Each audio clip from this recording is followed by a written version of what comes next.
शुभ स्वागत. कुंडीनपुरात आपलं शुभ स्वागत. राजपुत्र, रुक्मिणीच्या स्वयंवराचा थाटमाट पाहून आमच्या डोळ्याचं पारणं फिरलं. देशोदेशीचे राजे राजपुत्र रुक्मिणीला जिंकण्याच्या लालसेने इथे गोळा झाले असेल तर ते सर्वजण जाणतात.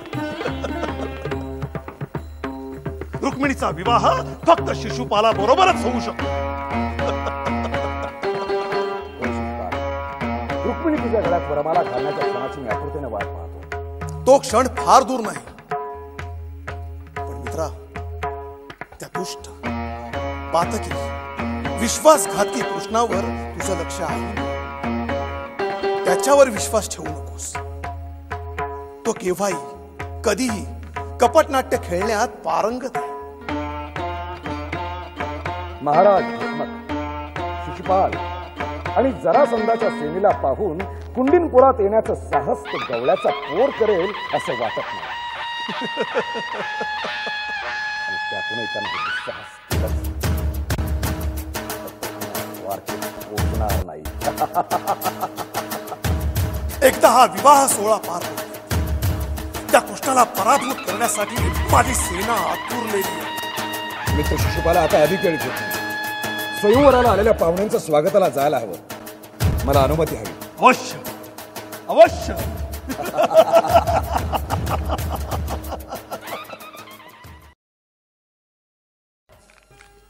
राजपुत्रा, बोल मित्रा. असे टाक. अवश्य. हे माझं दान. आता माझा डाव. अवश्य.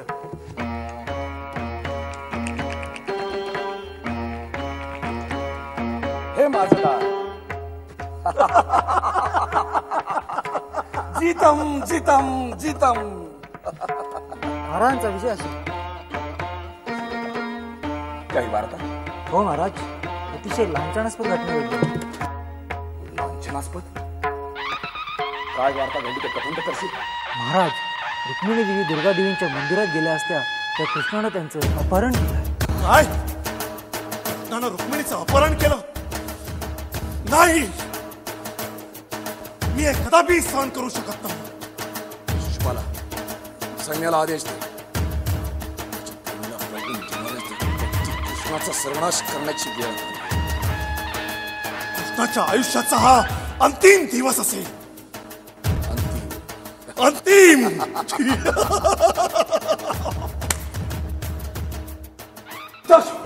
पिताश्री, काय झालं पुत्र? पाहिलं त्या दुष्ट कृष्णानं काय कृत्य केलं ते पाहिलं? आपल्या रुक्मिणीचं अपहरण केलं. काय? पण हे घडलं तरी कसं? एवढ्या राजांसमोर सैन्याच्या वेढ्यातून कृष्ण रुक्मिणीला घेऊन गेला तरी कसा? कृष्ण कोणत्याही विरोधाशिवाय रुक्मिणीला घेऊन गेला. आमचा पराक्रम, शौर्य, धनुर्विद्या मातीमोल झाली. या घटनेनं आमच्या कीर्तीला कलंक लागायची वेळ आली. कृष्ण रुक्मिणीला घेऊन गेला ही गोष्ट सत्य आहे. दुष्ट कृष्णा ध्यानात ठेव. तू माझ्या भगिनीशी रुक्मिणीशी विवाह करू शकत नाहीस. तुझा दारुण पराभव करून रुक्मिणीला परत कुंडीनपुरी आणीन. अन्यथा रुक्मी या भूमीत परत पाय ठेवणार नाही. जरासंध, शाल्य, शिशुपाल, दंतवक्र यांच्या सेना तुझा सर्वनाश केल्याशिवाय राहणार नाही. हो, आज तुझा सर्वनाशाचा दिवस आहे. चला मित्र. पुत्रा, रुक्मी. रुक्मी,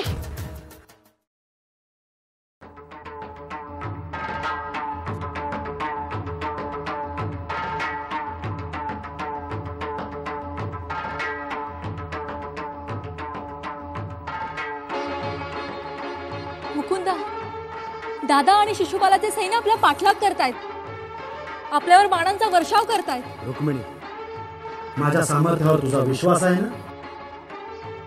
बघ आता माझा पराक्रम.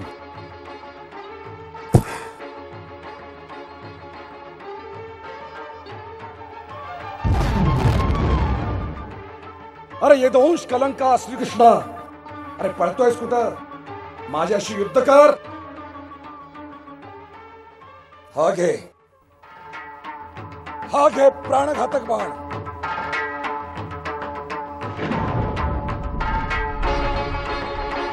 पळपुट्या भेडा, हा घे प्राणघातक बाण.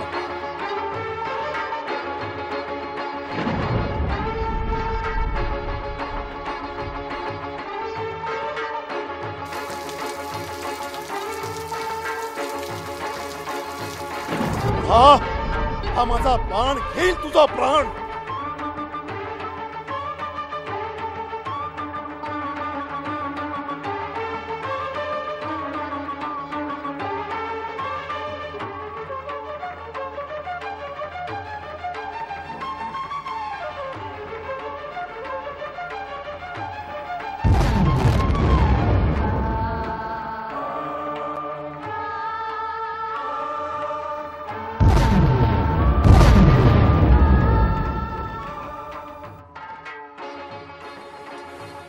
कृष्ण, मी आलोय. शिशुपाल आणि रुक्मीच्या सैन्याचा नाश केल्याशिवाय मी माघारी फिरणार नाही. दादा, तू उत्तरेकडनं चढाई कर. होय कृष्ण. अरे यदुवंश कलंका, पळपुट्या पळतोयस कुठं? धर्मयुद्ध करणं तुला जमत नाही.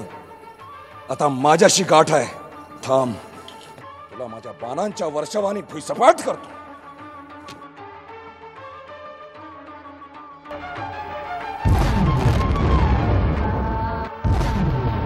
सखी रुक्मिणी, माझ्या हातून तुझ्या बंधूचा वध न घडो. मुकुंदा, त्याचा गर्व नाहीसा करा, पण त्याचे प्राण घेऊ नका. अन्यथा माझ्या विवाहामुळे माझ्या भावाचे प्राण गेले असा बोलबाला होईल. अरे पळतोयस कुठं भेडा, पळपुटा, युद्ध कर, युद्ध.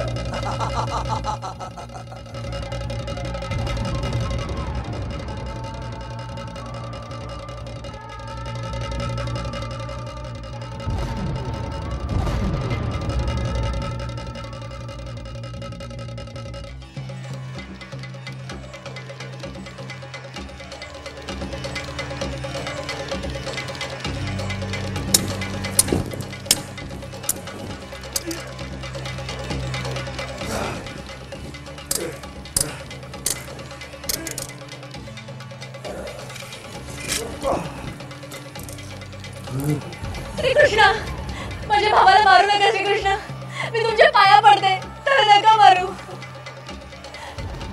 तालुका, या रुक्मीला आत्ताच्या आत्ता घेऊन जा. याला विद्रोह करा आणि कुंडीनपूरला परत पाठवा. श्रीकृष्ण, मी तुमचे आभार कसे मानू हेच कळत नाहीये. माझ्या आई वडिलांचं त्याच्यावरती खूप प्रेम आहे, म्हणून तर मी त्याला जिवंत सोडलं. तू वाईट वाटून घेऊ नका. द्वारका नगरी तुमच्या विवाहासाठी सज्ज आहे. तेव्हा आपण बिना विलंब चला.